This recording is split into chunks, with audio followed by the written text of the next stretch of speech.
It's my pleasure to welcome again our speaker for this afternoon, Richard Jackson, Project Officer from our Sheffield office, who was previously here to talk about the West Bar excavation in Sheffield. Today he's going to talk about the Saville Street excavation. There is a video that's now been circulated online and is available on our YouTube channel that shows Richard on site talking about the excavation. So if you do want to find out more about that, you can track that down fairly easily online on the York Archaeology YouTube channel, and you can watch that. So Richard's talk today should be a nice complement to that material that's already available online. So the talk today is on the excavation of the Don Valley Steelworks on Saville Street. So let's give Richard a welcome today. Richard, over to you.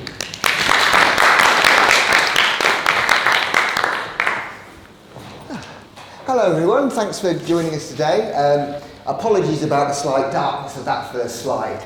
I was playing around with the colour contrast and everything before we started, and that's about the best we can do with it. And the red font is probably the second worst choice we could have made apart from all the other ones. That photo is actually a working shot. You're seeing the archaeologist's eye view of the preliminary fieldwork, beginning of fieldwork at Saville Street. We started at the end of February. Thinking, great, that's winter over, and then that happened to me. Fortunately, no other archaeologists were harmed during the making of that photograph. The way we organise these sites, or ideally the way we start doing these sites, is for the project officer to go to the site first to supervise the preliminary machine excavation. So there's minimal risk to staff, because we like to keep our staff away from heavy plant as much as possible, because that is genuinely dangerous, and that's a risk we can iron out by not having people around. But yes, that was my eye view, where we started stripping off the site, taking away the concrete, and starting to reveal, just there's a bit of brickwork there and a bit of brickwork right in the floor. That's one of the crucible furnaces just starting to come out there. And yeah, I did, to be fair, go home early that day because, well, it was very cold, lack of moral fibre, I know. The important thing was we did make progress that day, more than we would have done if we just not gone to work. Okay, so just a little bit of background information about where the site is. It's located just outside Sheffield city centre on the northeastern edge. You can see behind me there, hopefully not too unclear, where it says weir there. That's the size of the site itself. It's got the weir going across the River Don there. That weir was built for the site when it was a going concern as a water-powered grinding wheel for manufacturing of cutlery. And you can see the main train line coming in there, which is the location of the Wicker Arches. If any of you know Sheffield at all, the Wicker Arches is a massive railway viaduct that acts as an interesting formalised gateway to that side of town, and also one of the few bits of land that we have in Sheffield that is actually flat.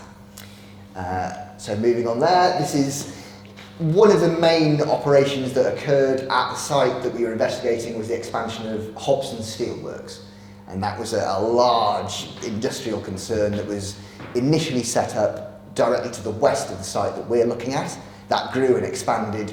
The west side of the site was actually excavated by one of our colleagues, Ben Reeves, I think it was, in 2011. And that was published by YAT in Industrial Archaeology Review. So this is very much the second half of the site. In commercial archaeology and archaeology generally, we never get to dig the whole site at once. It's very much developer-led, so the funding becomes available as the next site gets developed. This site was actually being developed, to give you the commercial background, by the people living or occupying one side of it.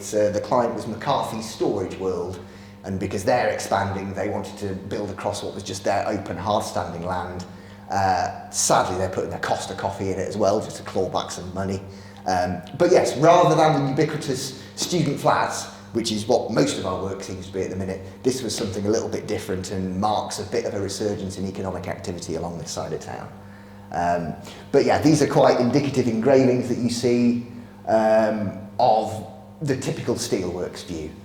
What you can see there is a crucible shop. You see those characteristic long by narrow chimney stacks. Those relate directly to the crucible furnaces that are below. The cone, hopefully if I'm not standing in the way of it too much, the cones you can see right at the top there. Those are all cementation furnaces, which is the sort of primary end of the steelmaking process as we investigated. And this, thankfully, the last time I did this talk, this slide was bleached out and didn't show up at all. It's quite a relatively important one, so I'm glad that we've got a better projector here. This is the 1856 plan of the site, and it's overlaid in red with the areas that are our mitigation areas. So again, you've got the River Don at the bottom. That's the same weir you could just about see on the modern plan. The main feature to look at is this huge goit, the river channel, the water channel that runs across site. That's a constructed goit, that wasn't a natural thing. But that's been built to provide water to this building here and to that building up there. Sadly, that building was well out of our development area, so we didn't get to look at that. But interestingly, that was a medieval fulling mill, which are pretty rare things, and even rarer because it's probably not there anymore. The Don Mill, as it's labelled here, that is what was originally the Upper Walk Mill, and that's got post-medieval roots, built around about 1750, we think. The origins of these things are relatively poorly defined and poorly understood, because obviously they just start in fairly low-scale manufacturing areas and they're not very well recorded. They just appear in rate books and things like that. But by this time, it's been converted from a cutlery works into a corn mill, which is a relatively unusual, sort of almost a backward step. And that does demonstrate that you've got rising population density around there because people need bread, and mechanisation improved the efficiency of that type of thing. So that became a water-driven corn mill rather than a water-driven cutlery mill.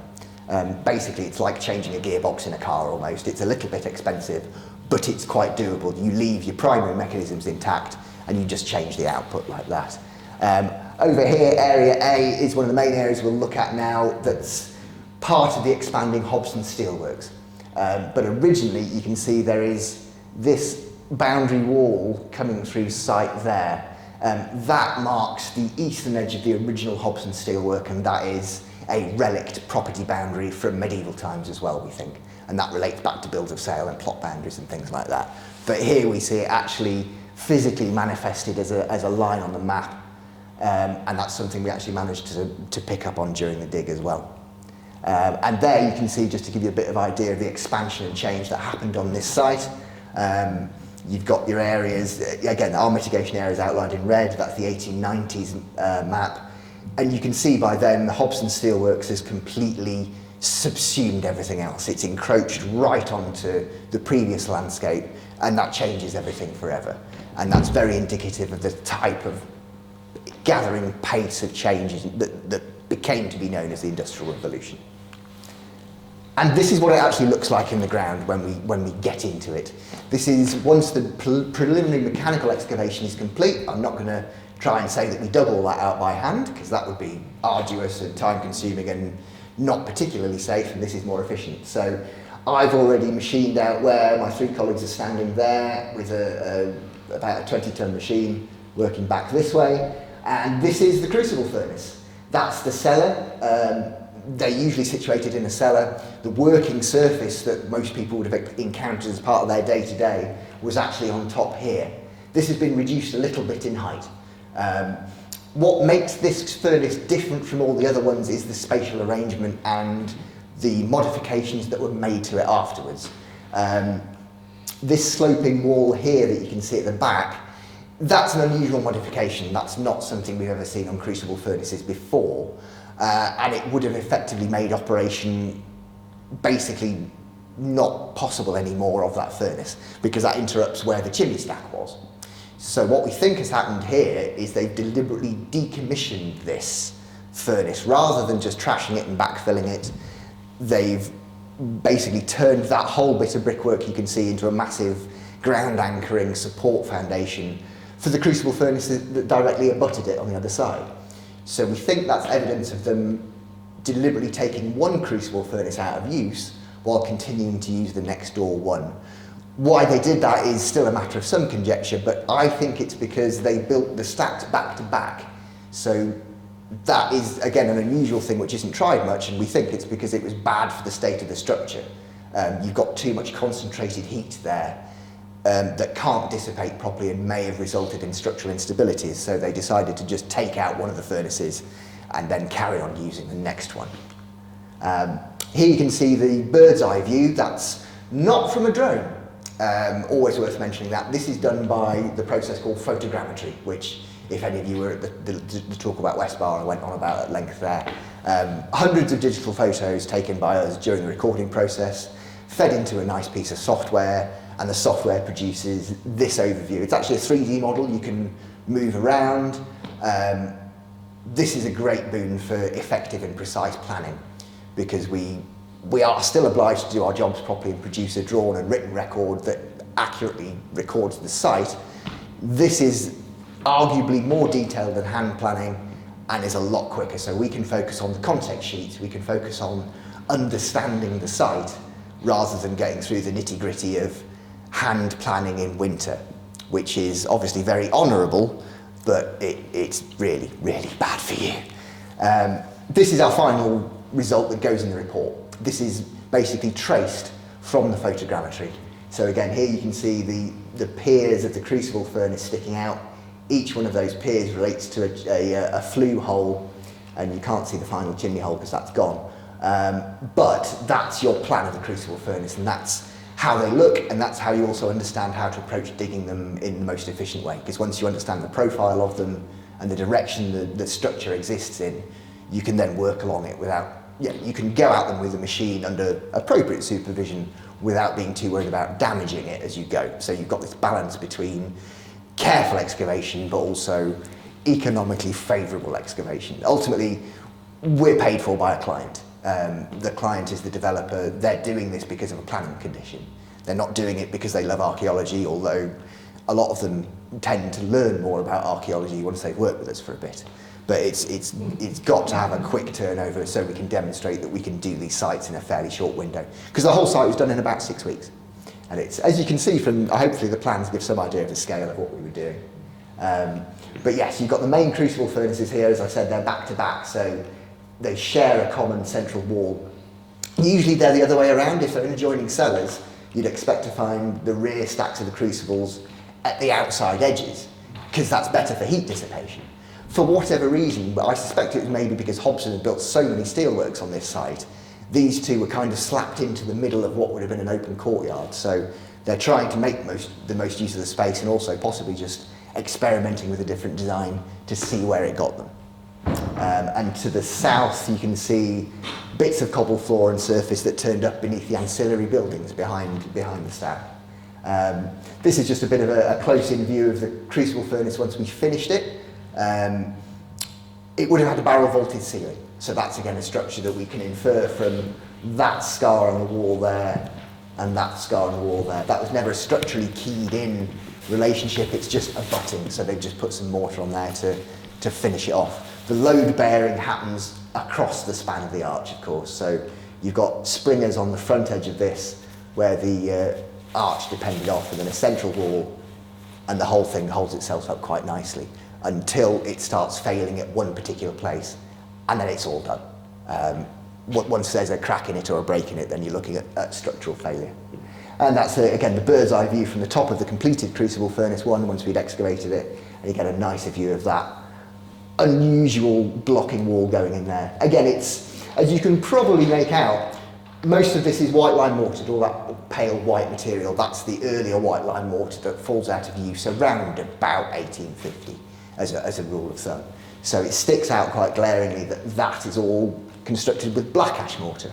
So again, that gives us a view into the relative structural phasing of these structures. This is the crucible furnace 2, the adjoining one, and you can already see that it has a different state of preservation. The barrel vaulting is mostly intact at the back edge there, and you've got the set of steps left in there as well. No sign of access and egress in the other furnace, so again that sort of reinforces the interpretation that one furnace has been quite carefully and structurally decommissioned, whereas this one was kept in use for a little bit longer.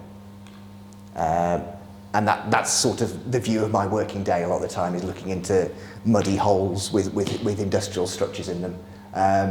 This just demonstrates that some of these flue passages in this side were actually deliberately blocked off If it was just a demolition job, they wouldn't have bothered doing that. They've tried to create a retaining wall out of the previous structure, so again, that implies a continued period of use. And worth pointing out that there's no floor in there. We didn't take that out, it was absent when we excavated it. Again, implying that when they decommission these structures, they're looking for stuff they can salvage. It's never just a complete write-off. They're willing to salvage and keep reusing these things across site. Because as this was falling out of use, the rest of the site was expanding massively. So anything you can salvage from on site, much more effective. And this is a bit of an overview of the southern area of Area A. Probably sufficient to say that it got more complicated than we were expecting. This is what good preservation looks like on a post-med or an industrial site. So you've got the crucible furnaces just up there, and a whole bunch of ancillary buildings that just spread off and grow and get rebuilt and repurposed potentially as you're looking at changes in power sources as well, things like that happen. When the age of steam comes in, you get these, which are boiler bases. So that's been inserted into an existing framework of buildings and would have powered any kind of machinery. Lots of trip hammers and things like that use them. Grinding holes as well became steam powered as well. So that's your engine, that's your power plant for the entire site.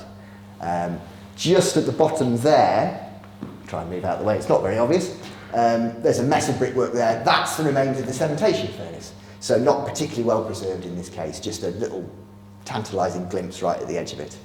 And here we go, oh, that worked nicely.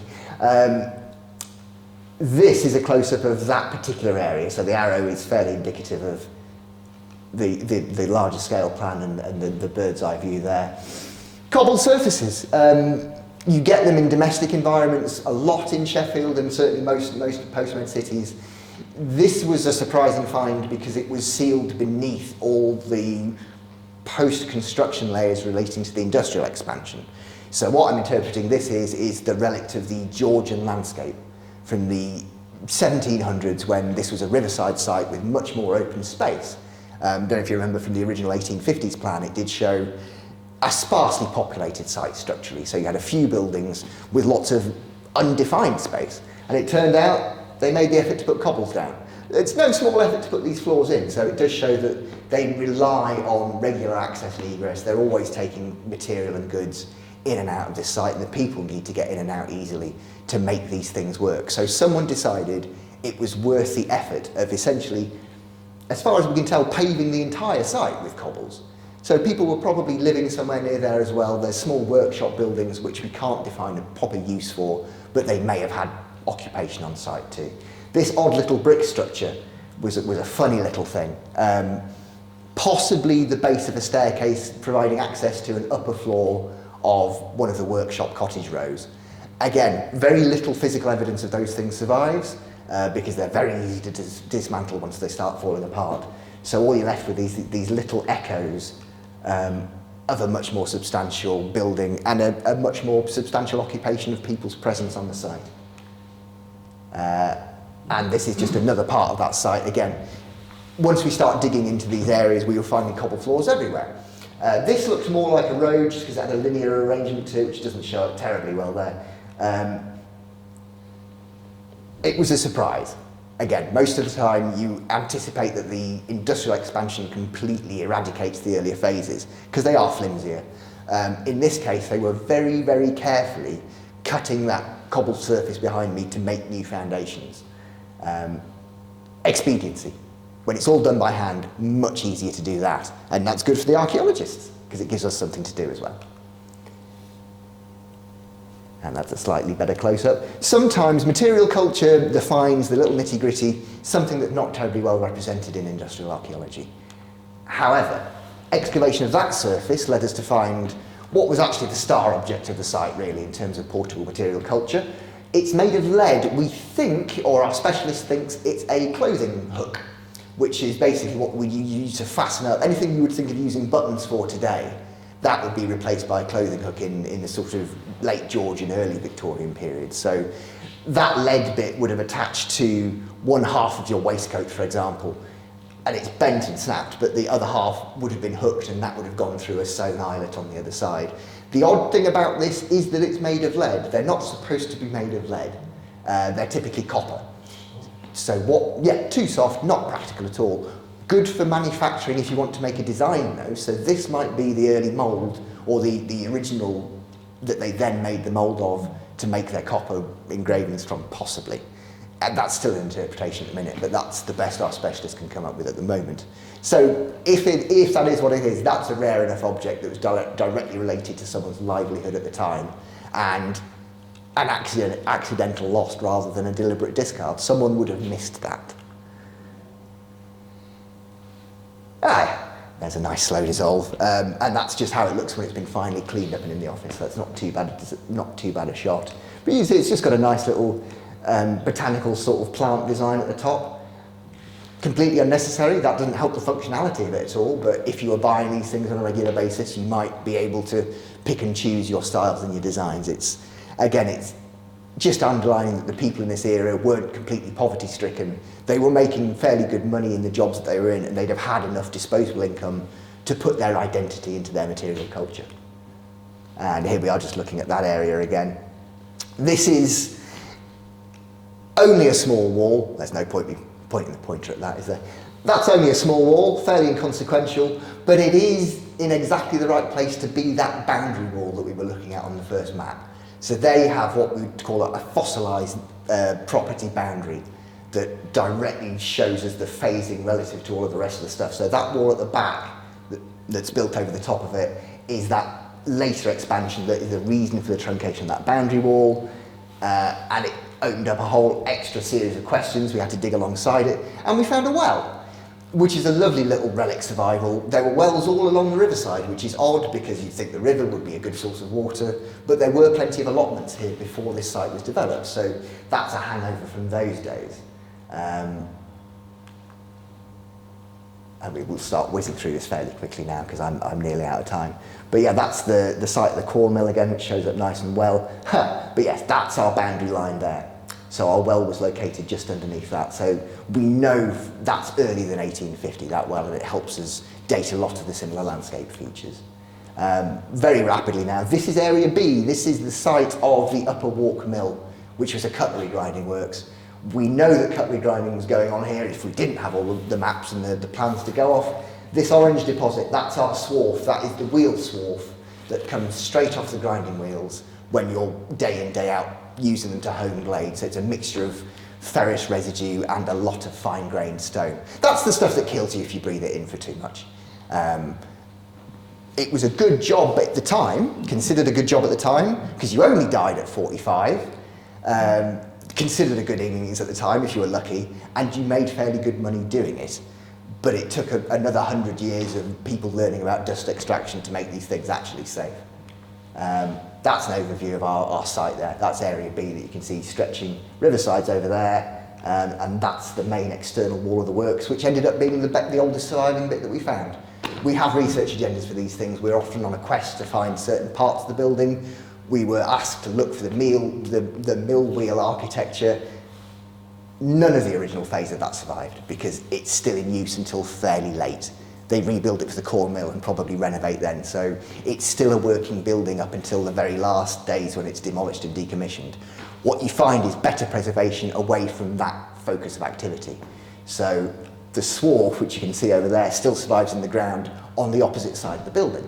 So that's why we dig up such big areas when we're looking for things like this. It's because we know that modern activity often destroys and masks the very thing that we're looking for. And that's a close-up of those grinding troughs there, and a grinding wheel itself. A rare find because they're reused. So when you find them in situ next to a grinding works, there's always questions then that are raised as to why was that there? And that is a sort of conundrum that we are still faced with looking at. Digging these sites doesn't necessarily tell you a great deal because you're looking at a fairly, not the primary version of it, they've kept rebuilding it. But out of this we did get quite a lot of file blanks and discarded files, which was opening up another area of research because we weren't expecting to find those, we were expecting just to find blades. And again, there's one that's structurally embedded into the fabric of the next phase of building. Didn't have to be done, they had plenty of bricks, someone's chosen to stick that in there for, well, reasons for us all to think about. And I think I'll probably end there. Thank you for listening.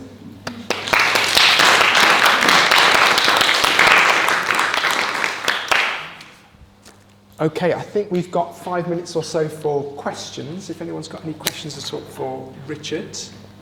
Yeah. What actually happens to that site now, once you've finished? The developers say thank you very much, and they send in some large machines to dig it all out.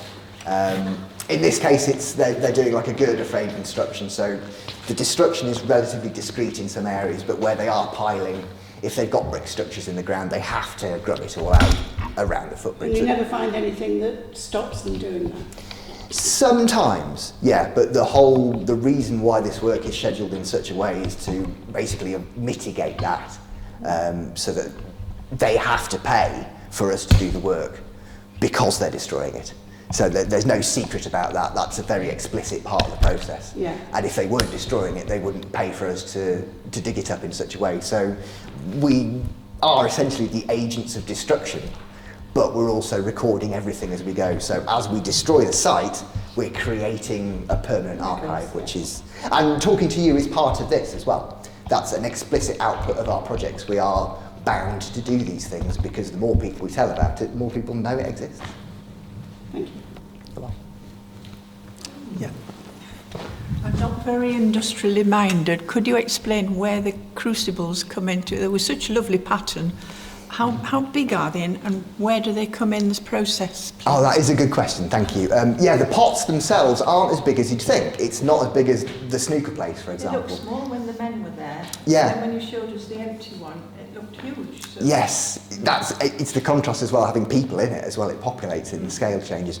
The actual pots themselves are basically designed to fit into each individual flue channel, so your crucible pot is made of clay, particular type of ganister clay for its fire refractory properties. It's that wide, and they're only about that tall, because they have to be manually lifted in and out. So you have a row of hatches in the floor of your crucible shop that go straight into the furnace. You open the hatch, you have your crucible pot full of broken blister steel, which is the sort of early phase of the production that happens in the cementation furnaces next door. And it's in the crucible furnace that you lower the pots in, and that's when the steel actually melts. And you leave it in there to melt, and then you have the tongs to lift it straight back out again and pour the molten steel into a mould directly. And yeah, it's as dangerous as it sounds, basically. But you were apprenticed in it at a young age, you worked following people for years before you actually touched it. And it's all done by Archaeology, by just looking at it. And that's how they tell how hot the steel was, by the colour and their own instincts and their own experience. Yeah. Yeah. You showed us the plan and pointed out a goit, a water channel. Yes. But you didn't actually mention that again as you showed excavations having happened. Did you actually find the goit? No, we stayed away from that. It's an interesting aspect of the work we do because we don't decide as contractors which bits to dig up. That's negotiated between a consultant and the county planning department. They have the final say. The goits themselves are often heavily polluted. So historically, whenever we've looked into them, they're full of hydrocarbons and you can't do anything with that anyway. With the potential issue of being so close to a live watercourse as well, there's very, very serious reasons as to why we wouldn't touch that with a 50-foot pole. Sometimes we do try. On this site, we did try and look for it. I'll just flick back to the thing so I can show you. Yes, we didn't do anything in here really. You can't go down too deep there because it's right in the edge of the trench anyway. And if you had to go down, you'd be creating a massive vertical edge, which would be unstable and is something, again, that's designed out for an early stage. We dug down here because that is the wheel there. That's the actual wheel poking out the side of the mill, hoping to find this goit that comes alongside here and then flows out. That was probably still open to a fairly late stage, or certainly culverted and then used as a drain, and it was full of asbestos, so we stopped. Asbestos? Yeah.